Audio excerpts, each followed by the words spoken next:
Examiner question गलत बनाता कैसे है, ठीक है। तो ध्यान रखो, पहला वो क्या करेगा कि आपको संविधान बोलेगा कि ये चीज़ संविधान में लिखी है, ये रिटन इन द कॉन्स्टिट्यूशन। अगर स्टूडेंट बना रहा है तो बोलेगा रिटन इन द कॉन्स्टिट्यूशन। जहाँ आपको लिख दे written in the constitution, mention in the constitution, explained in the constitution, English बता रहा हूँ, संविधान में व्याख्या की गई है, संविधान में लिखा है, संविधान में इसको मतलब बताया गया, तो नहीं भाई, मोस्टली चीज़ें संविधान में बताई नहीं गई, एक्सप्लेन। तो वीडियो को शुरू करने से पहले ये डिस्क्लेमर है। डिस्क्लेमर क्या होता है भाई? डिस्क्लेमर का मतलब होता है कि भैया मैं आपको पहले बता देना चाहता हूँ कि इस वीडियो में है क्या, ठीक, समझ गए आप लोग। मैं ब्लू कलर से लिखूंगा, थोड़ा आपको समझ में रेड कर लेते हैं, ठीक है, ठीक है। डिस्क्लेमर है, डिस्क्लेमर ये है कि इस वीडियो में भाई मैं आपको कोई ऐसा PYQ नहीं सॉल्व कराने वाला, मैं क्लियर बता रहा हूँ। PYQ सॉल्व करने के लिए मैंने आपको ऑलरेडी बता दिया है कि आप घटनाचक्र से कर सकते हो, वहाँ से रट लो, करना है कर लो, जो आपके ऊपर है, ठीक है।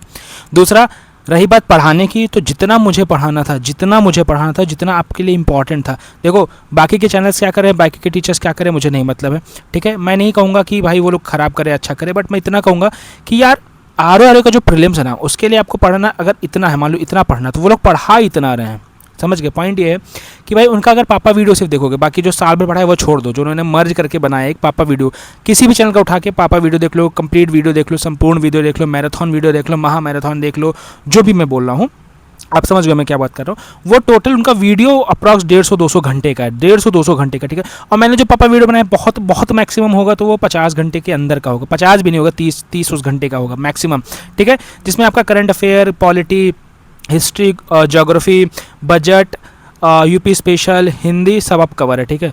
तो भाई मेरा पढ़ाने का तरीका ये है कि भाई मैं मेहनत करता हूँ बच्चों के लिए। मुझे काम क्या है कि मैं जिन बच्चों को पढ़ा रहा हूँ, जो लोग मुझसे जुड़े हैं, जो लोग चैनल को फॉलो करते हैं, या जो टेलीग्राम पे डेली मेरी बात सुन रहे हैं, फॉलो कर रहे हैं, जो मैं कह रहा हूँ, मुझे उनको क्वालिफाई कराना है any how, at any cost, ठीक है। ओवरऑल कितनी पोस्ट है आप लोग को पता होगा, 411, ठीक है। बढ़ के मुझे जहाँ तक लगता है 700 तक पहुँच जाएंगे, ठीक है, इतना मान के चलो आप, ठीक है, जहाँ तक मुझे लगता है, ठीक है। 700, 650, 750 से 700 होगा। 10 गुना एग्जाम लेता है, मतलब जो मेंस में बैठेंगे, तो अगर मान लो कि 500 ही होता है, मैं एकदम बहुत मोटा लेकर चलो, 411 का 500 लेके चलो, मिनिमम 500 तो हो ही जाएगा, ठीक है। 500 लेता है, इसका 10 से गुना लेगा तो 5000 बच्चे सेलेक्ट होंगे, ठीक है। 5000 बच्चे सेलेक्ट होंगे। जितने बच्चे मुझसे पढ़ रहे हैं अभी करेंटली मेरे सब्सक्राइबर्स अप्रॉक्स 1800 मान लीजिए, 1800 सब्सक्राइबर्स हैं अप्रॉक्स, ठीक है। 1800 मैं चाहता हूँ जितने मुझसे पढ़ रहे हैं, डेली रेगुलर पढ़ रहे हैं, 1800 के 1800 मेंस लिखें, ये मेरा मेन मोटिव है। इसलिए मैंने पूरी मेहनत की, ज्योग्राफी के, पॉलिटी के, हिस्ट्री के, इकोनॉमी के, UP स्पेशल के, करंट के, हिंदी के, सब चीज़ों को प्रॉपरली मैंने उसको पढ़ा, समराइज़ किया, पूरा एकदम अपना बेस्ट दिया है कि आप लोग का मैं जितना ज़्यादा शॉर्ट कर पाऊँ, जितना ज़्यादा क्रिस्प कर पाऊँ, जितना आप कम समय में सब चीज़ याद कर पाओ, जितना अच्छे से आप रिवाइज़ कर पाओ, आप एग्ज़ाम के लिए 100% तैयार हो। अगर सिर्फ आप पापा वीडियोज़ देख के चले जाते हो तो इस चैनल के, ठीक है, पापा मैं वीडियोस में डालता हूँ, अगर आप देख के चले जाते हो तो इस एग्जाम के लिए तैयार हो, 135 प्लस आप कर लोगे। मैं डेली टारगेट दे रहा हूँ, तो उसमें से पहले दिन तो बहुत बच्चे एक्साइटेड थे, लगभग 150 बच्चों ने टारगेट देखा, दूसरे दिन वो कम हो गया, 120 बच्चों ने देखा, तीसरे दिन अभी तक सिर्फ 70 बच्चों ने देखा। तो आप खुद देख लो कंपटीशन कितना ज़्यादा, ठीक है। 1700-1800 सब्सक्राइबर में से इतने लोग डेली टारगेट कर रहे हैं, तो ये आप लोग के ऊपर है, ठीक है, मैं इसके में नहीं जाऊँगा। तो ये था ज्ञान की बात है। अब इस वीडियो में क्या होने वाला है, ध्यान से देखो। मैं क्या करूँगा, सब्जेक्ट वाइज, मेरा मेन मोटिव क्या है, सब्जेक्ट वाइज, ठीक है। मान लो मैंने आज पॉलिटी उठाया है, तो पॉलिटी के RO में जो क्वेश्चंस आए हैं, PYQs लास्ट जितने भी अभी तक एग्जाम हुए हैं, ठीक है, RO के, उसमें हिंदी और इंग्लिश दोनों में मैं दोनों कवर अप करूँगा। पहले हिंदी पूरा कवर अप करूँगा, फिर इंग्लिश का, ठीक है। पॉलिटी के हिंदी और इंग्लिश दोनों को अच्छे से कवर अप करूँगा, जिसमें आपको दोनों समझ में आएगा, उसमें परेशान होने की जरूरत नहीं है। इस वीडियो का जो मेन मोटिव है ये होगा कि आप लोगों का एक माइंडसेट डेवलप हो पाए। माइंडसेट क्या होता है कि एग्जामिनर आपको फंसा कहाँ सकता है, एग्जामिनर क्वेश्चंस कहाँ गलत बना सकता है, एग्जामिनर अगर क्वेश्चन बनाता है तो वो कहाँ कैसे आपको ऐसा कंफ्यूज कर सकता है, कहाँ आप सिली मिस्टेक्स कर सकते हो, कहाँ पे आप अपना, जैसे मान लो क्वेश्चन आपने सही सॉल्व किया बट आप OMR गलत भर सकते हो, कैसे किन सिचुएशंस में आपके साथ ये सब होता है, आप पैनिक कब होते हो, एग्जाम कैसे सॉल्व करोगे, ये सारी चीज़ मैं पढ़ाऊंगा सब्जेक्ट वाइज। पर सब्जेक्ट में बताऊंगा कि पर सब्जेक्ट इस सब्जेक्ट में एग्जामिनर का माइंडसेट क्या है कि वो कैसे क्वेश्चन गलत कर सकता है। इस सब्जेक्ट में जैसे मान लो हिस्ट्री पढ़ा, आज मैंने पॉलिटी पढ़ा तो पॉलिटी का बताऊंगा, फिर मैं हिस्ट्री के क्वेश्चन कराऊंगा, फिर मैं ज्योग्राफी के कराऊंगा। तो पर सब्जेक्ट वाइज आपको ये पता रहेगा कि इस सब्जेक्ट में एग्जामिनर का माइंडसेट क्या है कि वो कैसे क्वेश्चन गलत फ्रेम कर सकता है, कैसे सही फ्रेम कर सकता है, कैसे स्टेटमेंट बना सकता है। ये सारी चीज़ आपको इस वीडियो से पता लगेगी, ठीक है। आज पॉलिटी का, फिर ऐसे ऐसे करके आपके 26 तक मैं आपके सारे मेन सब्जेक्ट्स करा दूंगा। ओके, समझ गए आप लोग, ठीक। तो ये मोटिव है इस पर्टिकुलर वीडियो का, ठीक है। मैंने ये सब चीज़ सीखी कहाँ से, देखो मैं यार यूपीएससी की प्रिपरेशन करता हूँ और मेरे बहुत ज़्यादा फेवरेट टीचर हैं डॉक्टर शिवेन चौधरी सर, ठीक है। डॉक्टर शिवेन चौधरी सर, आप लोग को पता होगा, नहीं पता होगा तो आप जाके सर्च कर लीजिए। बहुत ही बेहतरीन टीचर है, बहुत बेहतरीन इंसान है वो। मैंने उनको देख के सब चीज़ सीखा है, वो मेरे रोल मॉडल है, आप ऐसा समझ लो। तो भाई मैं अपना बेस्ट दूंगा बच्चों के लिए, जैसे वो अपना कर रहे हैं बेस्ट, मैं उनको फॉलो करता हूँ, अपना बेस्ट दूंगा। बाकी आप लोग को वीडियो देखनी है देखिए, नहीं देखनी है आई डोंट केयर। मैं चाहता हूँ जो वीडियो देखे उसका एक माइंडसेट इतना डेवलप हो जाए, अगर उसके सामने पॉलिटी के क्वेश्चंस आ रहे हैं, 15 से 20 क्वेश्चन अगर पॉलिटी के आएंगे, तो भाई उसको इतना पता होगा कि इसमें कहाँ फंस रहा है, कहाँ क्वेश्चन फंसा सकता है, कहाँ सिली मिस्टेक हो सकती है, उसका सब चीज़ क्लियर हो, ठीक है। तो अब टाइम वेस्ट ना करते हुए, बहुत ज़्यादा ज्ञान हो गया, सॉरी यार, थोड़ा शुरू करते हैं। ज्ञान देना जरूरी था कि आपका माइंड खोले, ठीक है।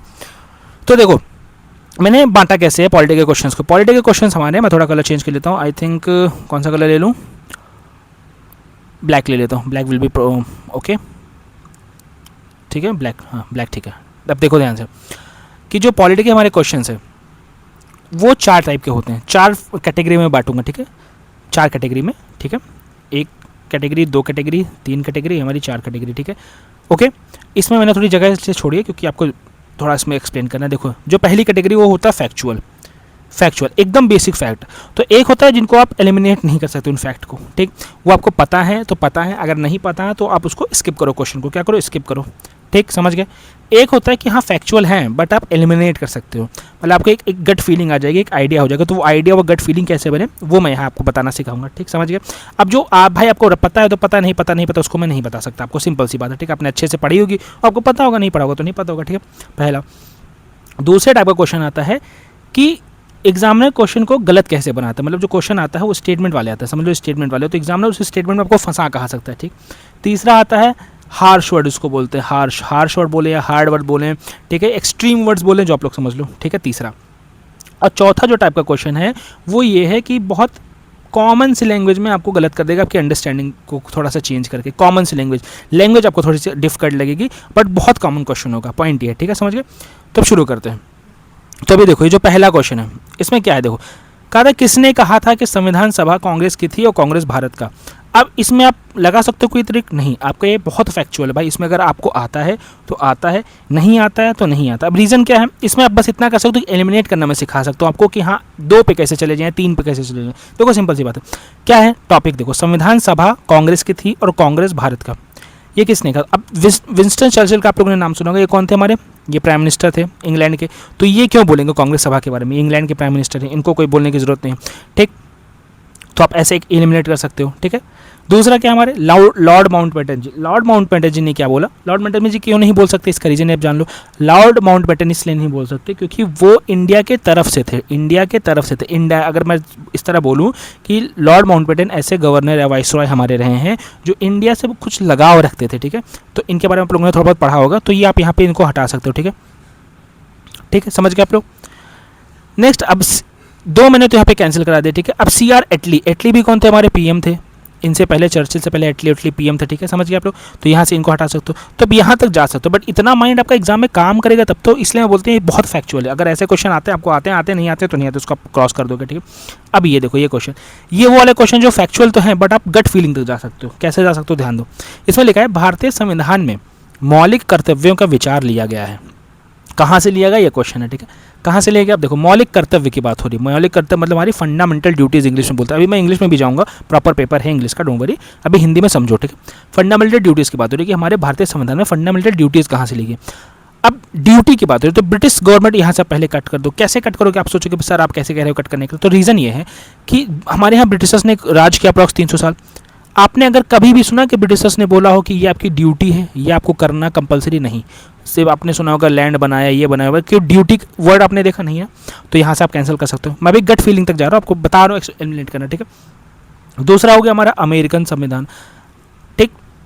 अमेरिकन संविधान से आपको पता है कि हमारे संविधान में कुछ ज़्यादा चीज़ लिया ही नहीं गया है, ठीक है, कुछ ज़्यादा चीज़ लिया ही नहीं गया। दूसरी बात, अमेरिकन जो कंट्री है बहुत ज़्यादा फ्री कंट्री है, आपको पता है, बहुत ज़्यादा ओपन है, बहुत ज़्यादा फ्री है। तो वहाँ पे फंडामेंटल ड्यूटीज़ का कोई कॉन्सेप्ट मतलब हम लोगों ने वहाँ से नहीं ले सकते, क्योंकि फंडामेंटल ड्यूटीज़ की बात ही नहीं होगी वहाँ। अगर आप अमेरिकन हो तो आप अमेरिकन की अंडरवेयर पहन सकते हो, अमेरिका की स्लीपर पहन सकते हो, तो आपको लगता है कोई ड्यूटी होगा। वहाँ पे अमेरिका के झंडे का चप्पल लोग पहन के घूमते हैं, तो आपको लगता है ऐसा कभी होगा, मतलब मूवीज़ में देखा होगा, नॉर्मली लोग में भी देखा होगा।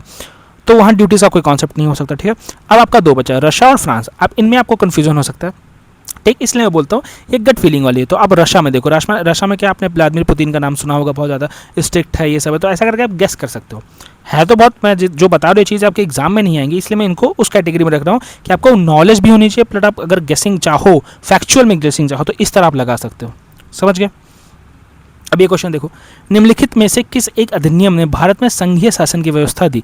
अब एक क्वेश्चन पूछ रहा है भारत में संघीय शासन की व्यवस्था की, किसमें? ब्रिटिश इंडिया में नहीं, भारत में, हमारे भारत में। तो हमारे भारत की जो बेस है वो कहाँ से है? हमारा भारत का बेस 1935 के अधिनियम से है। तो भारत में अगर संघीय व्यवस्था की शुरुआत होगी तो कहाँ से शुरुआत होगी? यही एक्ट की हम लोग पढ़ते हैं ना अभी तक, हम लोग की इंडिया का जो कॉन्स्टिट्यूशन बना वो इसी एक्ट से बना। तो अब अगर लॉजिकल भी सोचो तो इसके पहले देखो 1909 वाला कब आया? ब्रिटिश सरकार तब थी।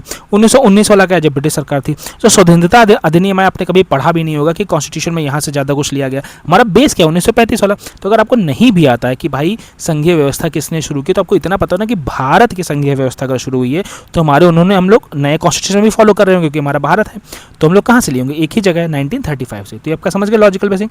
आई होप कि आप लोग को समझ में आ रही होगी कि इस वीडियो का प्रॉपर मीनिंग क्या है। ठीक है, नेक्स्ट हमारा क्या है? भारतीय संविधान में सन्निहित मूल अधिकारों की अवधारणा किस देश से संविधान में ग्रहण की गई है? ठीक है, किसके मूल अधिकार, किसकी बात हो रही है? फंडामेंटल राइट्स की बात हो रही है। किसकी? फंडामेंटल राइट्स की। ठीक, अब ये भी एकदम फैक्चुअल है, बट अब गट फीलिंग वाला अगर मैं लगवाना चाहूँ तो देखो मैं बहुत एक्सट्रीम पे जा रहा हूँ। गट फीलिंग लगवाना है, फैक्चुअल आपको रटा होना चाहिए, बट देखते हैं। ठीक, अब देखो किसकी बात हो रही? मूल अधिकार की। तो रसा आपको पता है कैसा है? एक मिलिट्री वाला, ऐसा तो आपको फील आता है ना रसा, आप सुनते होगे कि व्लादिमीर पुतिन बहुत रिस्ट्रिक्शन एंड ऑल दैट, तो वो मिलिट्री वाला है। तो जहाँ मिलिट्री वहाँ फंडामेंटल राइट्स किसी को मिल सकता है ज़्यादा, वहाँ से हम लोग ले सकते हैं नहीं। तो ऐसे समझ लो, उसको आप कट कर सकते हो रशा को। ठीक है, ठीक। ब्रिटेन का तो आपको पता है कितनी बर्बरता थी, हम लोग को कितना ज़्यादा उन्होंने परेशान किया, कितना ज़्यादा हम लोग को मतलब हमारे लोगों को इतना परेशान किया, हम लोगों ने उन्हीं से आज़ादी दी। तो अगर फंडामेंटल राइट्स वो लोग दे ही रहे होते तो भाई हमको क्या ही दिक्कत थी? राज करते हमारे ऊपर, तो हमें मूल अधिकार उन लोग से मिलता नहीं। तो आप रशिया काट चुके हैं, ब्रिटेन काट चुके हैं। ठीक, आपका फ्रांस और यूएसए बचा, यहाँ तक आप कट कर सकते हो, इतना मैं आपकी हेल्प कर सकता हूँ। बट आपको ये रटना ही पड़ेगा यूएसए से लिया गया, इतना समझ गए आप लोग। अब ये देखो, भारत के संविधान निर्माता सभा के अध्यक्ष कौन थे? ये भाई प्योर फैक्चुअल। अब यहाँ पे आप गैस ही नहीं कर सकते क्योंकि आपको पता ही होना चाहिए कि निर्माता सभा के अध्यक्ष कौन थे। तो डॉक्टर राजेंद्र प्रसाद जी हमारे थे, ये आप लोग को पता होना चाहिए। ठीक है, अब ये देखो, मूल अधिकारों पर विचार कीजिए। मूल अधिकार कहाँ से लेके? हमें फंडामेंटल राइट्स वाले। अभी मैंने आपको लॉजिकल गेसिंग बताया, ब्रिटेन यहाँ से कट कर सकते हो आप। ठीक है, फिर ठीक है, अब अमेरिका और कनाडा और आयरलैंड है, तो ब्रिटेन और आयरलैंड तो काट ही, क्योंकि आयरलैंड और ब्रिटेन एक ही तरीके का आपको है। ठीक है, मतलब ब्रिटिशर्स। ठीक है, तो वहाँ कट कर सकते हो। दो जगह आप कन्फ्यूज हो सकते हो, कनाडा या अमेरिका, वहाँ पे आपको रटा होना चाहिए अमेरिका। ठीक, नेक्स्ट क्या है? निम्नलिखित में से कौन संविधान सभा का संवैधानिक सलाहकार था? अब देखो ये बहुत ही ज़्यादा वेग क्वेश्चन बोलूँगा, मतलब बहुत रैंडम क्वेश्चन है कि मतलब है तो बहुत फैक्चुअल कि मेन तो ड्राफ्टिंग कमेटी के हेड तो हमारे भीम अम्बेडकर जी बन गए थे, बट सोचो सलाहकार का मतलब क्या होता है कि भाई ये कानून सही है कि नहीं, उनसे भी ज़्यादा ज्ञानी कौन था? तो कौन थे हमारे यहाँ उनसे भी ज़्यादा ज्ञानी कौन थे? उनका नाम था हमारे यहाँ BN राव जी। क्या नाम थे? BN राव। अभी आपको रटा होना चाहिए, बट अगर मान लो नहीं रटा तो आपको इतना तो पता है कि भीमराव अम्बेडकर जी कौन थे? हेड थे। तो ये नहीं होंगे, यहाँ आप कट कर सकते हो। ठीक है, ठीक है, यहाँ कट कर सकते हो। ठीक, अब कृष्णमाचारी जी का वो उनके पार्ट थे, आपको इतना अगर पढ़ा होगा ड्राफ्टिंग कमेटी तो आपको पता होगा पार्ट थे। BN राव जी का नाम थोड़ा अलग सा है, मतलब वो उस पार्ट में नहीं थे। तो कौन थे? वो सलाहकार थे। ऐसा आप लोग कर सकते हो, बट ये फैक्चुअल है, आपको मैं बता रहा हूँ। ठीक है, नेक्स्ट क्या? भारतीय संविधान में आरंभ में कितने अनुच्छेद थे? अब ये भी फैक्चुअल भाई, कितने थे आपको पता होना चाहिए। 395 थे। ठीक, अभी फैक्चुअल क्वेश्चन आप लोग देख रहे हैं, प्रॉपर पूरे क्वेश्चन देख रहे हैं, जो भी जिस टाइप का आएगा मैं आपको बताना चलूँगा। ठीक है, संविधान सभा द्वारा भारतीय संविधान को स्वीकृत किया गया। कब स्वीकृत किया गया इसकी बात हो रही है। तो 26 नवंबर 1949। ये नहीं कहा गया कि लागू कब हुआ, देखो दो लागू होता है। ठीक है, तो यहाँ हमारा क्या हो सकता है? Silly mistake. मैं फिर बता दे रहा हूँ, यहाँ क्या हो सकता है? Silly mistake. और ऐसे इस वाले क्वेश्चन में हो सकता है। आप देखोगे ना क्या आप जैसे फ्लो में आपने उठाया, आप करने लगे क्वेश्चन पॉलिटी के, तो इसमें आप लोग ने संविधान सभा और यहाँ पे आप भीमराव अम्बेडकर देखोगे, तुरंत टिक मार दोगे। सलाहकार पे आप जाओगे नहीं। ये बहुत हमारे यहाँ होता नहीं कि हमें लगता है ईजी है तो बहुत ज़्यादा ओवर एक्साइटेड हो जाते हैं। भाई वो नहीं करना है, काम डाउन, अंडरस्टैंड करो क्वेश्चन को, इस तरह करो। ठीक है, अब जैसे वाला क्वेश्चन क्या? भारतीय संविधान आपने देखा कि स्वीकृत किया गया, तो अब स्वीकृत को डिफाइन नहीं किया गया। स्वीकृत मतलब क्या हो गया कि अडॉप्ट किया गया, लागू किया नहीं गया भाई। तो इस तरह समझो, लागू अगर आप कंफ्यूज हो गए तो 26 जनवरी मार कर चलोगे, नहीं। स्वीकृत मतलब उसको अडॉप्ट किया हम लोग कि हाँ भाई ये हमारा संविधान है। अब इसको हम लोग लागू जब करेंगे तो वो हमारा संविधान सबके ऊपर लगने लगेगा। अभी हम लोग बोला कि हाँ भाई ये हम ले सकते हैं, चेंजेस अगर करना हो तो कर सकते हैं। ठीक है, तो 26 नवंबर 1949 को किया, इसको याद रखोगे। ठीक है, तो इस तरह आप समझो क्वेश्चन को, समझो क्वेश्चन की लैंग्वेज को समझो। ठीक है, नेक्स्ट, नागरिकता संबंधी प्रावधान किस संविधान के किस भाग में है? तो अगर आपको संविधान का भाग आपको नहीं याद है तो मैंने एक शॉर्ट वीडियो बनाया है, आप जाओगे चैनल पे ना तो आपको शॉर्ट्स में जाओगे तो मिल जाएगा, उसमें मैंने ट्रिक से पूरा संविधान पार्ट और उसके शेड्यूल्स याद कराएं, तो देख लोगे कितना शॉर्ट है, तो 1 मिनट का वीडियो है, 1 मिनट में आपको सारा संविधान के पार्ट याद हो जाएंगे, वहाँ जाके देख सकते हो, ठीक है। तो ऑब्वियसली यहाँ भाग 2 में हमारा क्या है, सिटीजनशिप, ठीक है, नागरिकता। बाय द वे ये जो मैं यहाँ पे देख रहा हूँ ये पीडीएफ हमारी मैंने ये ली है शायद डिकोड एग्जाम चैनल से का पीडीएफ है, ठीक है, इसका समझ लेना। थैंक यू, उनको शॉर्ट आउट में भाई, बहुत अच्छे टीचर्स हैं वहाँ पे, तो खासकर शिवम सर अच्छे टीचर है, मैंने 1-2 वीडियोज़ उनकी देखी हैं, काफ़ी अच्छी हैं, ठीक है। नेक्स्ट क्या है, भारतीय संविधान सभा की प्रारूप समिति के अध्यक्ष होते हैं। फिर प्रारूप समिति, ड्राफ्टिंग कमेटी, आप अगर देखोगे तो ऑप्शन देखोगे क्या लगाओगे, भीमराव अम्बेडकर जी, ठीक है। प्रारूप समिति ड्राफ्टिंग कमेटी के चेयरमैन कौन, भीमराव अम्बेडकर जी, एकदम फैक्चुअल भाई, इसमें आप गलती कर ही नहीं सकते, आपको रटना होगा, ठीक है। नेक्स्ट है, निम्नलिखित कौन भारतीय संविधान के अनुसार सही सुमेलित नहीं है, मतलब गलत। अब देखो यहाँ जहाँ आपको एग्जाम में नहीं दिखे, सबसे पहले आपको करना है उसको राउंड पेपर में पेन से नहीं पे गोला बनाओ कि आपका दिमाग नहीं सुने भाई, नहीं, बहुत बार ये मिस्टेक हुई है नहीं वाली, बच्चे सही क्वेश्चंस गलत करके आते हैं नहीं ना देख के। सबसे पहले आपको पेशेंट रख के काम डाउन होके नहीं पे ध्यान देना, ठीक, समझ गए। तो नहीं गोला कर दो भाई, नहीं पे गलती नहीं होनी चाहिए, ठीक है। अब इसमें कौन सा सही नहीं है ये आपको बताना है, ठीक है। सुमेलित नहीं मतलब सही नहीं। तो हमारी पंचायतें इसमें बता रहा है भाग 9 में दी हुई है, ठीक है, ठीक। फिर इसमें बता रहा है नगर पालिका हमारे भाग 9 का में दी हुई है, फिर हमारे सहकारी समितियाँ भाग 9 खा में दी हुई है, ठीक है। फिर हमारे दिया अधिकरण भाग 10 में दिया हुआ, ठीक है, अधिकरण भाग 10 में दिया हुआ है। फिर से मैं बता दें, पंचायतें भाग 9, नगर पालिका भाग 9 का, सहकारी समितियाँ भाग 9 का। अब हम लोग को जितना पता है कि हमारा 73वां और 74वां संविधान संशोधन हुआ था, ठीक, तो उसमें हमारा भाग 9 जुड़ा था, इतना मतलब पता है किसके लिए, पंचायतों के लिए, मतलब सिर्फ एक पता है पंचायतों के लिए, ठीक है। अब आपको ये पता है ना 73 74 एक साथ हुआ था, नगर पालिका में 74 था, तो भाग 9 का खा, जहाँ का खा लग गया वो अमेंड करके बनाया गया, संविधान संशोधन से हुआ, ठीक है। तो भाई ये आप इसके साथ मर्ज कर सकते हो कि हाँ ये सही है। अधिकरण नहीं है भाई, अधिकरण भाग 10 में नहीं है, अधिकरण भाग 10 में नहीं है, ठीक है, अधिकरण भाग 10 में नहीं, इतना आप याद रखोगे, ठीक है। तो ये आपको बेसिकली ये सब फैक्चुअल है, आपको पता होना चाहिए। नेक्स्ट देखो जिसमें से कौन सा सुमेलित नहीं है, तो नागरिकता फिर नहीं पे आपको गोला लगेगा, पहली बात नागरिकता, संघ राज्य क्षेत्र, नगर पालिका, निर्वाचन। अब इसमें पार्ट दिया भाग 2, 6, 7, ठीक है, 9A और ये क्या है 15, ठीक है, ये हमारा लिखा है। देखो मैं फिर से इंग्लिश में लिख दे रहा हूँ, कभी कभी रोमन भी आपको, देखो ये चीज़ और भी ध्यान रखो, रोमन यहाँ लिखा रहता है हमारे यहाँ, ठीक है भाई। रोमन आपको अगर पेपर में दिखे तुरंत उसको आप इंग्लिश में यहाँ लिख लो या हिंदी में जहाँ आपको पेपर लगे। ये 15 हो गया, ये क्या हो गया हमारा 9A, ठीक है, ये क्या हो गया हमारा 5, 6, 7, ठीक, ये क्या हो गया हमारा 2, ठीक। अब समझिए, अब थोड़ा क्लियर हो रहा होगा माइंड में, ठीक है। अब नागरिकता मैंने भी बताया किस में होगा, ऊपर ही होगा ना, सबसे ऊपर नागरिकता भाग 2। वैसे भी पार्ट याद करने का बहुत सिंपल सा तरीका, पहले आप इस तरह समझ लो, याद हो जाएगा, थोड़ा सा माइंड आपका क्लियर हो जाएगा। देखो कोई भी देश तब बनता है कि जब पहले उसकी बाउंड्री डिसाइड हो जाए, बाउंड्री बन गई, अब उसके अंदर स्टेट डिसाइड हो गया, स्टेट डिसाइड हो गया, 2 चीज़ डिसाइड हो गया, अब उसमें जो लोग रह रहे हैं उनको नागरिकता दी जाती है। तो बाउंड्री स्टेट भाग 1 में आ गया, नागरिकता जो लोग रह रहे हैं कि भैया अब हमारे यहाँ रह रहे हैं, इनको कुछ पहचान बनाओगे उनकी, तो ये हमारा भाग 2 में आ गया। अब जब रोड मतलब बाउंड्री बन गई, स्टेट बन गया, सब डिफाइन हो गया, लोग रह रहे हैं वो डिफाइन हो गए, अब लोगों को कुछ अधिकार दोगे तो फंडामेंटल राइट हमारा आ गया तीसरे भाग में। अब अगर उनको अधिकार दे रहे हो तो उनको फिर क्या बोलोगे, भाई तुम्हारी कोई ड्यूटी भी है तो हमारा DPSP आ गया और फंडामेंटल ड्यूटीज़ आ गए, ड्यूटी उनको दे दोगे और बोलोगे भाई इन फंडामेंटल हम कानून बनाओगे अगर देश के लिए तो यहीं से देख के बनाना, तो DPSP हो गया, ठीक है, ऐसा हो गया। फिर हम लोग बताएंगे कि अब देश हमारा हो गया, सिटीजन हमारे हो गए, उनको हम लोग ने अधिकार कर दे दिया, कानून बनने के तरीका बता दिया। अब भाई कानून बनाएगा कौन, तो इसके लिए हम लोगों ने पार्लियामेंट वाला सिस्टम यहाँ दे दिया, ठीक, 5वें में। फिर ऐसा कर करके तो सारा हमारा जो संविधान है बहुत बढ़िया लाइन से स्ट्रीम किया गया, तो आपका थोड़ा माइंडसेट ऐसा क्लियर कर दे रहा हूँ। तो देखो नागरिकता भाग 2 में है, ठीक है, सही है, ठीक है। नगर पालिका अभी मैंने बताया कि कहाँ है, भाग 9A में, पंचायत 9 में है तो नगर पालिका 9A में, ठीक है। निर्वाचन हमारा 15, निर्वाचन हमारा 15, इलेक्शन 15, इलेक्शन 15। अब फिर हमारा बचा क्या, संघ राज्य क्षेत्र, यही हमारा गलत है, संघ राज्य क्षेत्र ही हमारा गलत है। संघ राज्य क्षेत्र यहाँ पे 7वां दिया, 7वें में हमारा क्या है, 7वीं अनुसूची है, 7वीं अनुसूची तो संघ राज्य क्षेत्र नहीं होगा, ठीक है, करंट लिस्ट वाला हो जाता है, समझ गए आप लोग, ठीक। अब इधर देखो क्वेश्चन, आर्थिक नियोजन भारतीय संविधान की किस सूची में। अब इसको देखो नहीं समझ पाओगे, अब ये बहुत ही लॉजिकल केसिंग है, इसको मैं सॉल्व करना दिखाता हूँ। ये ऐसा क्वेश्चन है कि अगर आ गया तो आपको अगर याद नहीं है तो समझ नहीं पाओगे। अब देखो आर्थिक नियोजन किसकी बात हो रही है, आर्थिक नियोजन की, ठीक है। आर्थिक मतलब यहाँ पे किसकी बात हो रही है, इकोनॉमी की। और आप लोगों ने बेसिक भी पढ़ा होगा, तो हमारे पास 2 बजट निकलता है, एक सेंटर निकलता है और एक हर स्टेट का निकलता है। सिंपल से समझ के आप लोग, इकोनॉमी में हमारे पास 2 बजट निकलते हैं, एक सेंटर का, स्टेट का, इतना आप लोगों को पता है, ठीक है। अभी आप यूपी की बजट भी पढ़े होगे, सेंटर बजट भी पढ़े होगे, ठीक। तो भाई 2 बजट निकलता है, मतलब 2 लोग देख रहे हैं ना भाई, अपना अपना पूरा बजट बना रहे हैं, 2 लोग बना रहे हैं ना अपना बजट। तो भाई जब 2 लोग बजट बना रहे हैं तो किसी एक लिस्ट में होगा नहीं, वो ऐसे लिस्ट में होगा जहाँ दोनों नियम बना सके। तो कौन से लिस्ट में हो जाएगा? समवर्ती सूची। किस लिस्ट में? समवर्ती सूची। अब देखो इसको आपको याद रखने की जरूरत नहीं है, आपको ये आर्थिक नियोजन खुद बता रहा है, बजट बन रहा है ना 2 जगह, समझ गए आप लोग। नेक्स्ट क्या है? वित्त विधेयकों के बारे में विशेष उपबंध किस अनुच्छेद के अंतर्गत दिया गया? अब किसकी बारी है? वित्त विधेयक। वित्त विधेयक मतलब होता है हमारा वित्त किसके लिए होता है, ठीक है, पैसे वाला सिस्टम जो भी है, ठीक है, उसके लिए हमारा जो भी नूर है।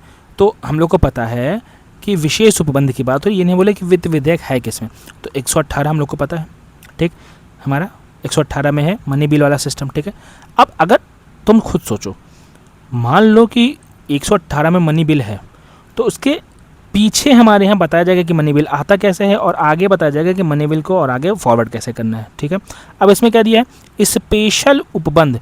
तो स्पेशल उपबंध कब देंगे? विशेष, कि भाई ये मनी बिल है, इसको ऐसे ऐसे करेंगे, ये पहले बताया जाएगा ना। अगर मान लो तुम किसी को इंट्रोड्यूस करते हो, सिंपल से मान लो यहाँ राम है एक लड़का, उसको इंट्रोड्यूस करना है, तो आप ऐसा तो बोलोगे नहीं कि राम के बोल दोगे कि राम के बारे में सब पहले बता दिए, फिर कहोगे अरे ये अच्छा है, ऐसा नहीं बोलोगे ना। यहाँ बोलोगे यार एक लड़का है, बहुत अच्छा है, तेज में बहुत मेधावी छात्र है, बहुत अच्छे से बात करते हैं, रिस्पेक्ट अच्छी है, उसका बातचीत करने का तरीका अच्छा है, उसका नाम राम है। फिर आगे जो उसके बारे में क्वालिफिकेशन को बताओगे। तो स्पेशल उपबंध कहाँ दिया है? हमारा 117 में, ठीक है, समझ गए, 117 में, गॉट इट, ठीक। नेक्स्ट हमारा क्या? भारतीय संविधान के उद्देशिका में संशोधन किया गया था।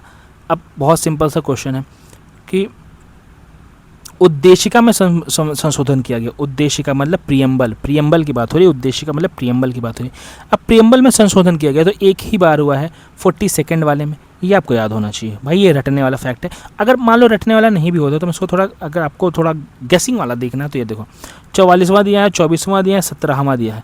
आपने इतनी पॉलिटी पढ़ी होगी तो आपको ये तो ऑब्वियसली खुद गट फीलिंग से ही गलत हो जाएगा, तो 42वां ही होगा। बाकी ये रटने वाला है, इसलिए मैं इसको कोई आपको ट्रिक नहीं बता सकता, रटना ही पड़ेगा। नेक्स्ट देखो, समाजवादी शब्द उद्देशिका में जोड़ा गया। अब भाई 3 चीज़ जुड़े थे तो 42 वाला, समझ गए, ठीक। अब इसको समझाना तो मैं बहुत अच्छे से पूरा इंदिरा गांधी जी का आपको प्रॉपर समझा दूँ, बट मेरा मेन मोटिव आपका माइंडसेट क्लियर होने के लिए, ठीक है, समझ गए आप लोग। फिर नेक्स्ट है भारतीय संविधान का भाग ये देखो क्या रोमन में लिखा है, तो 10 और 5 15, ये क्या लिखा है 10 6 16, ये क्या लिखा है 10 6 17। तो भाग 15 में क्या दिया है, 16 में क्या दिया, 17 में क्या दिया, तो इसको मैं थोड़े से साइड में लिख दे रहा हूँ। ये है 15, ये है 16, ये है 17 और नीचे वाला क्या है 18, ठीक। तो ध्यान से देखो इसको, ठीक, 15 16 17 18, समझ गए आप लोग। इसमें दिया है कि भाग 15 के सामने लिखा है आपात, 16 के सामने लिखा है राजभाषा, 17 के सामने लिखा है कुछ वर्गों से संबंधित विशेष उपबंध और 18 में लिखा है निर्वाचन। अब इसमें से हमें मिलाना है कि सही कौन कौन सा है, ठीक है, सही कौन कौन सा है, ठीक, समझ गए। तो देखो आप लोग को इतना पता होगा, बाकी कुछ ना, देखो आपको इतना तो पता होगा ना कि 18 में हमारी इमरजेंसी है, तो आपात वाले इमरजेंसी कर दिए। अब आपको बस इतना देखो, स्टेटमेंट वाला बहुत ईजी होता है। इसमें देखो डी में, डी का पहला कहाँ पे, तो यहाँ है नहीं है, डी का पहला देखते हैं हम लोग, ठीक है, डी यहाँ पे फोकस करो, डी का पहला कहीं है, यहाँ है नहीं है, यहाँ है नहीं है, यहाँ है नहीं, देखो आंसर मिल गया आपको। अगर आपको कुछ नहीं पता है बट ठीक है, आप खुद देखो 18 आपको इमरजेंसी पता होगा, इमरजेंसी प्रोविजन, ठीक है। बाकी आपको लैंग्वेज तो पता होगी, लैंग्वेज राजभाषा हमारी कहाँ दी हुई है, राजभाषा हमारी कहाँ दी हुई है, ध्यान रखो राजभाषा कहाँ दी हुई है। तो राजभाषा हमारा किस में दिया हुआ, राजभाषा हमारा किस में दिया हुआ, राजभाषा किस में दिया हुआ, देखो दो किस में हमारा, ये देखो सी में, सी कहाँ है हमारा ये, तो 17 में राजभाषा, तो 17 लैंग्वेज है, 18 हमारा क्या है इमरजेंसी। ये दोनों रट कर लो, बाकी हाँ सॉल्व हो जाएगा। नेक्स्ट क्वेश्चन क्या है, भारतीय संविधान का कौन सा भाग संविधान की आत्मा कहलाता है? तो संविधान की आत्मा हमारी उद्देशिका है जो बताती है हमारे बारे में। अब देखो मूल, इसको समझो आप ध्यान से, अगर आपको नहीं आता है इसकी हाँ किसको बोलते हैं तो ध्यान से देखो। मूल अधिकार अगर संविधान की आत्मा हो जाएगी तो मान लो कि तुम्हारा मूल अधिकार है कि तुम गाना सुनना चाहते हो, तो भाई हाँ सुनो, बट तुम अब दूसरे को परेशान कर दोगे तो मूल अधिकार अगर आत्मा बना दोगे तो मतलब क्या है कि मूल अधिकार अगर कुछ भी हनन होता है तो आपको कोर्ट में जाना पड़ेगा, और एक दूसरे का हनन होगा तो कितना क्योस हो जाएगा, तो ये नहीं हो सकता काट दे।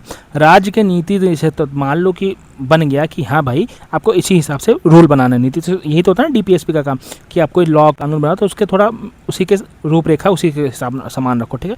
अब मान लो कुछ ऐसी चीज़ें जो पहले के लोगों को पता है, सब AI आ गई, अब AI के बारे में कुछ पता ही नहीं है, तो AI के ऊपर कानून बनेगा तो क्या इधर उधर भटक ही नहीं सकते भाई, भटक सकते, अगर नहीं भटक सकते मूल आत्मा हो जाएगी तो भटक ही नहीं सकते भाई, चाहे जैसा कानून हो, ठीक। तो ये भी आप कट कर सकते हो, ठीक है, ऐसा सोचो, लॉजिकल सोचो, ठीक है।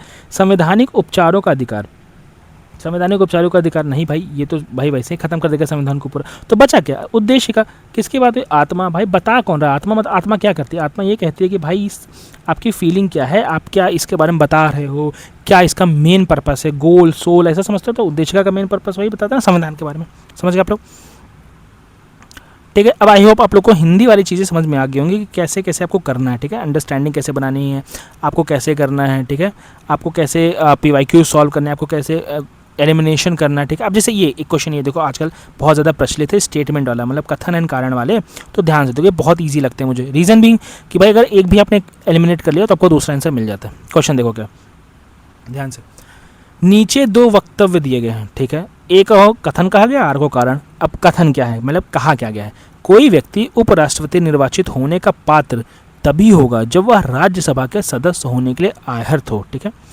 ठीक। अब इसमें इसका मतलब क्या है कि इनका ये कह रहे हैं भैया कि कोई व्यक्ति उपराष्ट्रपति मतलब वाइस प्रेसिडेंट तभी बनेगा जब वो क्या हो, राज्यसभा का सदस्य हो। अगर आप पहली बार में पढ़ोगे तो आपको सही लगेगा कि हाँ हाँ भाई सही है, ठीक है, समझ गए, सही है, ठीक है, क्योंकि उपराष्ट्रपति कहाँ होता है, राज्यसभा में होता है, ठीक है।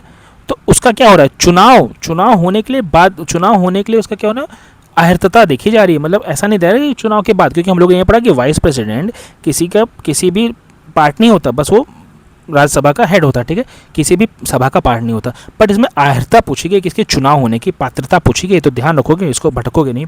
तो पात्रता होने के लिए आपको भाई, अब जहाँ के आपको हेड बनना वहीं के तो आप मेंबर होने चाहिए कि भाई आपको हेड बना। मान लो एग्जाम्पल देता हूँ, मान लो आप भाई यूपी स्पेशल पढ़े हो, यूपी के हो, ठीक है, यूपी स्पेशल पढ़े हो, यूपी के हो, तो आप भाई यूपीएससी अगर आप यूपीपीसीएस क्वालिफाई करोगे तो ऐसा थोड़ी ना आपको यूकेपीसीएस में जॉब दे देंगे, यूकेपीसीएस में जॉब नहीं देंगे ना भाई। मतलब आप यूपी की क्वालिफाई किए हो तो यूपी में ही जॉब मिलेगी, ऐसे सिस्टम की बात है कि यार आप जिस जगह के वहीं के बनेगा, तो भाई आप सही कर सकते हो। अब कारण क्या दिया है, उपराष्ट्रपति राज्यसभा का पदेन सभापति होता है। भाई देखो, अब यहाँ चुनाव होगा तभी तो सभापति बनेगा, तो भाई सभापति होने के लिए यहीं से चुना जाएगा, तो इसलिए ये कथन कारण दोनों सही है। अब समझ गए कितना ईजी होता है स्टेटमेंट वाला, आपको बस क्योंकि लगाना है, इसलिए लगाना है बस।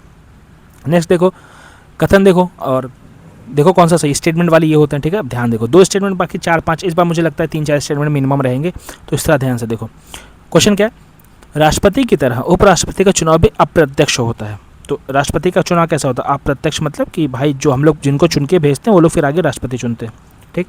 उपराष्ट्रपति वैसे चुना जाता है, डायरेक्टली तो चुनते नहीं, जो राज्यसभा के मेंबर होते हैं वही खुद में वोटिंग करके उपराष्ट्रपति चुन लेते हैं, समझ गए।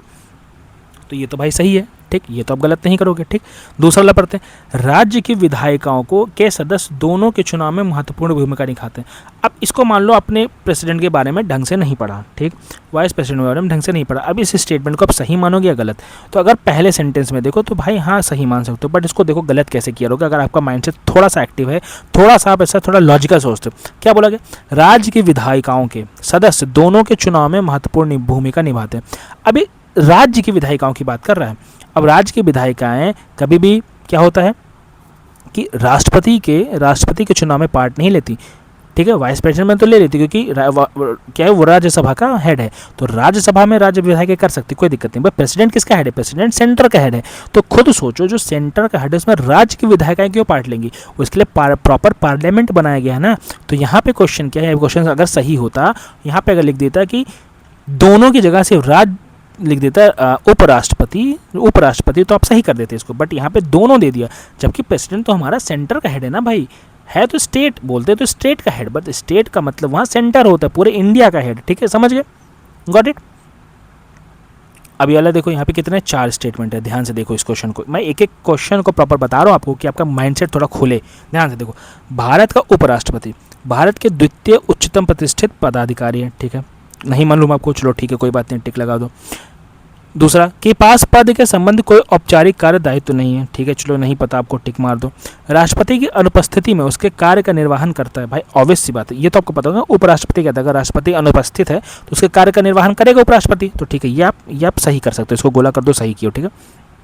इसको थोड़ा ऐसा कर दो कि आपको कन्फ्यूजन ना हो, ठीक है, ध्यान दो, जो आपको एकदम श्योर शॉर्ट नहीं पता उसको ऐसा गोला कर दो, ठीक है। तीसरा सही है, हाँ तीसरा सही है। चौथा क्या कह रहा है, राष्ट्रपति की पद त्याग अपद स्थितिकरण अथवा मृत्यु के चलते राष्ट्रपति के रूप में कार्य करता है, ठीक है, ठीक है भाई, अब मर गया तो कार्य तो करेगा, बट यह परमानेंट नहीं रहेगा भाई, 6 महीने के अंदर आपको वोटिंग करानी पड़ेगी, ठीक है। तो ये चीज़ आप समझ गए, आपके माइंड में क्लियर होना चाहिए। अब नीचे के उत्तरों से उसको कूटना है, तो हमारा उत्तर क्या है ये देखते हैं। उत्तर क्या है कि पहला दूसरा सही है, ठीक है, पहला दूसरा तीसरा सही है, एक तीसरा चौथा सही है और सभी चारों सही है। अब देखो आपको कुछ नहीं पता था कि भाई पहला दूसरा गलत है कि नहीं, आपको ये पता था ना कि तीसरा सही है, तीसरा सही आपको पता है। तो तीसरा यहाँ कौन सा है, तो तीसरा अगर हम लोग ऑप्शन में देखें तो हमारा ये ऑलरेडी कट गया, ठीक है, इसमें तीसरा इसमें तीसरा, ठीक है, हमें पता चल गया। अब हमने दूसरा देखा कि भाई ये चौथा वाला भी सही है, क्योंकि हमें लग रहा है कि चौथा वाला भी सही है, क्योंकि हम लोगों ने पढ़ा ना कि राष्ट्रपति की डेथ हो जाती है, वो ऐसा रिजाइन होती है, कुछ इशू हो जाता है तो उपराष्ट्रपति काम करता है, तो चौथा भी सही है। अब तीसरा चौथा किस ऑप्शन में है, सिर्फ तीसरा चौथा, तो इसमें तो तीसरा चौथा नहीं है, तो ऑटोमेटिकली हट गया, इसमें नहीं है। अब 1 3 4 इसमें है, ठीक है, और एक ऑप्शन बचा सभी चारों, ठीक। अब आपको कुछ नहीं पता, 3 4 आपको पता सही है। अब पहला वाला पढ़ो, पहला वाला क्या कह रहा है, ठीक है, आपका पहला वाला क्या कह रहा है, पहला वाला कह रहा है भारत का द्वितीय उच्चतम प्रतिष्ठित पदाधिकारी। अब आपको नहीं पता था, थोड़ा दिमाग लगाओ, राष्ट्रपति और उसके नीचे उपराष्ट्रपति, तो राष्ट्रपति फर्स्ट हो गया, सेकंड उप मतलब सेकंड नंबर पे आ गया, तो द्वितीय यहाँ है भाई, ठीक है। अब चौथा क्या कह रहा है के पास पद से संबंधित कोई औपचारिक कार्य दायित्व तो नहीं होता। अब उपराष्ट्रपति यहाँ पे सीधा तीसरे स्टेटमेंट लिखा कि जब राष्ट्रपति नहीं रहता तभी वो राष्ट्रपति का काम करते, बाकी क्या काम है यहाँ पे, कुछ नहीं ना। तो यहाँ पे वैसे स्टेटमेंट समझ के क्वेश्चन लगा सकते, तो सभी चारों आपका सही हो जाएगा, आंसर डी हो जाएगा। समझ गए, थोड़ा सा लॉजिकल सोचो। अभी ये मुझे लगता है वीडियो आपको एक बार में समझ में नहीं आएगी, क्योंकि बहुत मैं ऐसी चीज़ें बता रहा हूँ जो बहुत लॉजिकल वे में बता रहा हूँ, तो आप 2-3 बार देखो सुनोगे इस वीडियो को ना तो समझ जाओगे, ठीक है। अब थोड़ा इंग्लिश में आते हैं, इंग्लिश वाले पोर्शन में आते हैं। इंग्लिश ध्यान से सुनो।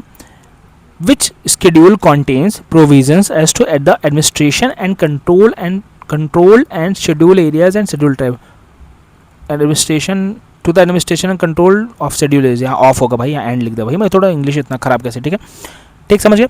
अब इनका कहने का मतलब है कि शेड्यूल एरियाज को कंट्रोल करने के लिए कौन सा पार्ट है। अब देखो ध्यान से, कौन सा शेड्यूल है, ध्यान से देखो, आपको कुछ नहीं पता मान लो इसमें से, ठीक, मैं एलिमिनेट करना आपको सिखा रहा हूँ। थर्ड शेड्यूल और फोर्थ शेड्यूल, आपको इतना पता है कि थर्ड शेड्यूल और फोर्थ शेड्यूल में क्या है, मैंने शेड्यूल्स आपको प्रॉपर्ली याद कराए, ठीक है, ठीक है, प्रॉपर्ली याद कराए, ठीक है। अब यहाँ आपको कन्फ्यूजन कहाँ हो सकती है, इतना तो आपको पता होगा कि 5th और 6th में से कन्फ्यूजन हो सकती है, ठीक, 5th और 6th में। अब ध्यान से देखो इसको, ठीक है, बहुत प्यार से देखो। 5वां शेड्यूल क्या कहता है हमारा, 5वां शेड्यूल कहता है कि भाई सभी में शेड्यूल ट्राइब शेड्यूल एरिया वाला सिस्टम होगा। 6वें में हमारा AMTM आ जाता है, क्या आता है AMTM, सिर्फ 4 स्टेट के बारे में बात करें तो किसके बारे में ज़्यादा फोकस करेंगे, 4 वाले में या 5 वाले में। 6वें में सिर्फ 4 स्टेट की बात करें, यहाँ पे क्या है states contains provisions to administer and control the state, जितने भी एरियाज उनके कंट्रोल करने के लिए, तो इसमें तो भाई सिर्फ 4 स्टेट की बात हो रही है 6वें वाले में, तो इसको कट कर दो। थर्ड और फोर्थ तो बहुत आसपास भी नहीं, इसको हटा दो, तो आंसर क्या हो गया 5th शेड्यूल। समझ गए आप लोग, ऐसे आप लॉजिकल गेसिंग से एलिमिनेट कर सकते हो, ठीक है। बाकी मैं डिफाइन नहीं करने लगा, ध्यान से देखो।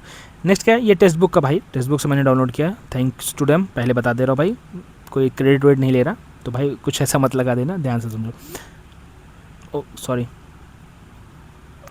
अभी ध्यान देखो। The parliamentary procedure which enables the government to use funds. अब क्वेश्चन ये कह रहा है कि भाई ऐसा पार्लियामेंट्री प्रोसीजर जो कंसोलिडेटेड फंड ऑफ इंडिया से थोड़ा पैसा निकाल के हमें काम करने दे रहा है, ठीक है, वो कौन सा मोशन होता है। तो ध्यान से देखो, यहाँ है, नाम पढ़ो आप, सेंसर मोशन। सेंसर मोशन क्या रहा है भाई, आपको ऐसा फील हो रहा है कि कुछ सेंसर बोर्ड होता है जैसे कटपिट लगा देता है, तो भाई ये तो नहीं होगा ना, हमें पैसा निकालना है, कटपिट तो लगाना नहीं है, ठीक है।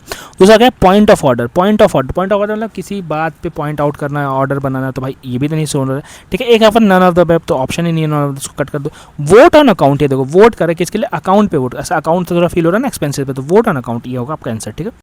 अभी ये क्वेश्चन देख लो, यहाँ पे लिखा है विच इज वन नॉट, तो नॉट पे पहले गोला लगाओगे आप, नॉट पे क्या करोगे गोला, correct about the emergency provisions, ठीक। अब ध्यान देखो, पहला है, अभी आपको समझो चारों स्टेटमेंट नहीं पता, ठीक है, थोड़ा मैं ऐसा ऊपर कर दे रहा हूँ तो थोड़ा कटे ना, हाँ ठीक है, यहाँ पे ठीक है।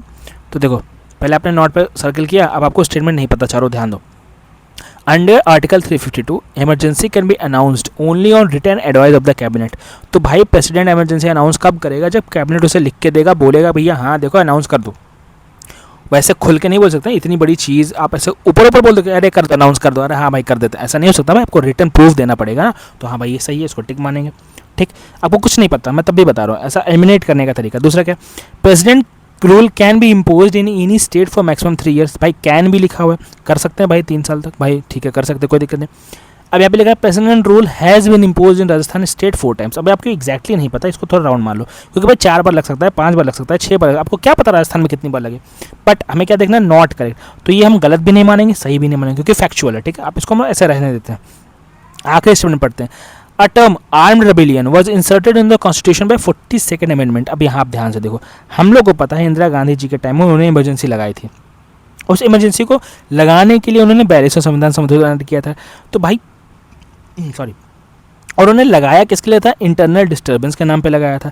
तो अगर उन्होंने इंटरनल डिस्टर्बेंस के नाम पे लगाया था 42 वाले में, तो भाई आर्म्ड रेबेलियन क्यों इंसर्ट करेंगे? आर्म्ड रेबेलियन इंसर्ट करती तो भाई उनको पूरा प्रूफ देना पड़ता ना, आर्मी ने तो कोई विद्रोह किया नहीं था। तो ये यहाँ पे 44th वाले में लगा था। कॉमन सेंस है, अगर खुद वहाँ पे इमरजेंसी लगा रहे हो तो अब क्यों खुद को परेशान करोगे? 44th वाले में, ठीक है। तो यही हमारा इनकरेक्ट हो गया। ये आपको पता भी नहीं है तब भी आप इसको सही मानोगे कि एक ही चूज करना है ना, समझ गए आप लोग? तो आई होप आप लोग को समझ में आया होगा कि जो पॉलिटी के क्वेश्चंस होते हैं उनको सॉल्व कैसे कर सकते हैं आप एग्जाम के फ्रेमवर्क में। अगर आपको नहीं पता, थोड़ा आप लॉजिकल बड़ा रखोगे, अपना माइंडसेट अच्छा रखोगे, चीज़ों को समझ के करोगे तो आपका हो जाएगा। अब बोनस ट्रिक। बोनस ट्रिक क्या है कि एग्जामिनर क्वेश्चन गलत बनाता कैसे है, ठीक है। तो ध्यान रखो, पहला वो क्या करेगा कि आपको संविधान बोलेगा कि ये चीज़ संविधान में लिखी है, ये रिटन इन द कॉन्स्टिट्यूशन। अगर स्टेटमेंट बना रहा है तो बोल देगा रिटन इन द कॉन्स्टिट्यूशन। जहाँ आपको लिख दे written in the constitution, mentioned in the constitution, explained in the constitution, English में बता रहा हूँ, संविधान में व्याख्या की गई है, संविधान में लिखा है, संविधान में इसको मतलब बताया गया, तो नहीं भाई। मोस्टली चीज़ें संविधान में बताई नहीं गई, एक्सप्लेन नहीं की गई है, व्याख्या नहीं की गई है, हम कानून बना के करते हैं। तो जहाँ ये कॉन्स्टिट्यूशन वाला वर्ड आ जाए वहाँ भाई सतर्क हो जाओ तुरंत, वहाँ पे कान खड़े हो जाने चाहिए। आप उसको 2-3 बार रीड करो, ठीक। 90% गलत होता है वो सेंटेंस, 10% चांसेस है सही होने के। अगर आप 2-3 बार रीड करोगे आप समझ जाओगे, ठीक। पहला। दूसरा, एग्जामिनर गलत कहाँ बनाता है? दूसरा एग्जामिनर आपको गलत बताता है कि जो ये हमारे पार्लियामेंट वाले क्वेश्चन होते हैं, जैसे लोकसभा और राज्यसभा का इशू होता है, उसमें राज्यसभा की पावर को लोकसभा में घुसा देगा, लोकसभा की पावर को राज्यसभा में। थोड़ा वहाँ से आप डिफरेंस बिटवीन लोकसभा और राज्यसभा के पावर पे थोड़ा फोकस कर लोगे तो आपको ये चीज़ें क्लियर हो जाएंगी, ठीक है। तीसरा एग्जामिनर कहाँ गलत बताता है? जो हमारा वाइस प्रेसिडेंट वाला है पोर्शन, वाइस प्रेसिडेंट वाला, उसको प्रेसिडेंट से मर्ज कर देगा। मतलब एग्जांपल देता हूँ, जैसे भी वो मैंने आपको बताया ना इलेक्शन वाला, तो प्रेसिडेंट वाइस प्रेसिडेंट मर्ज कर दिया, ऐसे प्रेसिडेंट वाइस प्रेसिडेंट के काम को मर्ज कर देगा, तो यहाँ ध्यान रखना, ठीक है। ऐसे ही वो करता है गवर्नर वाले क्वेश्चन में, क्योंकि गवर्नर और प्रेसिडेंट की चीज़ें लगभग सेम है, बट प्रेसिडेंट बस कुछ चीज़ें ज़्यादा हैं, तो क्या करे, और कुछ चीज़ें गवर्नर के पास जाता है, तो वो क्या करेगा कि गवर्नर का काम को प्रेसिडेंट का बता देगा, प्रेसिडेंट का काम को गवर्नर का बता देगा। तो भाई यहाँ ध्यान रखना, जहाँ गवर्नर प्रेसिडेंट की बात आती है थोड़ा सा ध्यान रखना कि यहाँ के प्रेसिडेंट वाला रूल तो नहीं दे दिया गया, ठीक, या यहाँ के गवर्नर वाला रूल तो नहीं दे दिया गया, समझ गए। ऐसे ही वाइस प्रेसिडेंट और प्रेसिडेंट में करना, ठीक है। चौथा वो गलत बताता है 73rd एंड 74th वाले में, ठीक है। इसमें इस बार कोऑपरेटिव्स पे भी घुसेगा वो, तो ध्यान रखना। बोल देगा 9th शेड्यूल में आया था, ये 9th है बोल देगा, इसको 9th भी बोल देगा, ठीक है। आप इतना समझोगे। यहाँ बोल देगा 11 सब्जेक्ट, यहाँ बोल देगा 29, कंफ्यूज कर देगा, घुमा देगा। नहीं भाई सही है, वो क्या इधर 29 है, वो 11 है, आपको ये चीज़ें क्लियर होनी चाहिए, ठीक है। चौथा वो कहाँ गलत बना सकता है? चौथा आपका वो आर्टिकल वाला गलत बना, या पार्ट वाला गलत बना सकता है, ठीक है। क्यों? देखो बहुत आसान है बनाना पार्ट वाला। बोल देगा पार्ट 3 में आपका फंडामेंटल राइट नहीं है, वहाँ पे बोल देगा डीपीएसपी है, नहीं भाई फंडामेंटल राइट है, मैचिंग वाला दे देगा। तो आपको भाई थोड़ा सा पार्ट वाला वीडियो एक बार मैंने जो वो देखा है, आपको शॉर्ट बनाया, वहाँ पे देख लो, समझ जाओगे। 1 मिनट के अंदर पूरे पार्ट्स याद हो जाएंगे, 1 मिनट के अंदर शेड्यूल याद हो जाएंगे, तो क्यों परेशान होना, ठीक, समझ गए आप लोग, ठीक। उसके बाद आपका एग्जामिनर कहाँ फंसाता है? एग्जामिनर हमारा जो फंसाता है हमारे बहुत छोटी छोटी चीज़ों पे फंसाते हैं। कैसे? 42वां संविधान संशोधन हमारा बहुत इंपॉर्टेंट है, और 44वां उसके बाद वाला, ठीक है। 44वां का काम ये था कि 42वें में जो गलती है उसको रिवर्ट करना, 42वें में जो गलती है उसको रिवर्ट करना 44वें का काम था, ठीक है। तो ये क्या करेगा, इनकी चीज़ को यहाँ दे देगा, इसकी चीज़ को यहाँ दे देगा। भाई ये चीज़ ध्यान रखना, ठीक है, समझ गए आप लोग। तो ये इंपॉर्टेंट पॉलिटी के कुछ क्वेश्चन मैंने आपसे डिस्कस किए कि इसको कैसे सॉल्व करें, आपका माइंडसेट कैसा होना चाहिए, एंड एग्जामिनर आपको कहाँ कहाँ फंसा सकता है, ठीक है। नेक्स्ट वीडियो में आपको बताऊंगा ज्योग्राफी के क्वेश्चंस कैसे गलत बना सकता है एग्जामिनर, उसमें किन चीज़ों का ध्यान रखें, सिली मिस्टेक्स कैसे ना करें, सब चीज़, ठीक है। तो मिलते हैं नेक्स्ट वीडियो में, तब तक ले जय हिंद।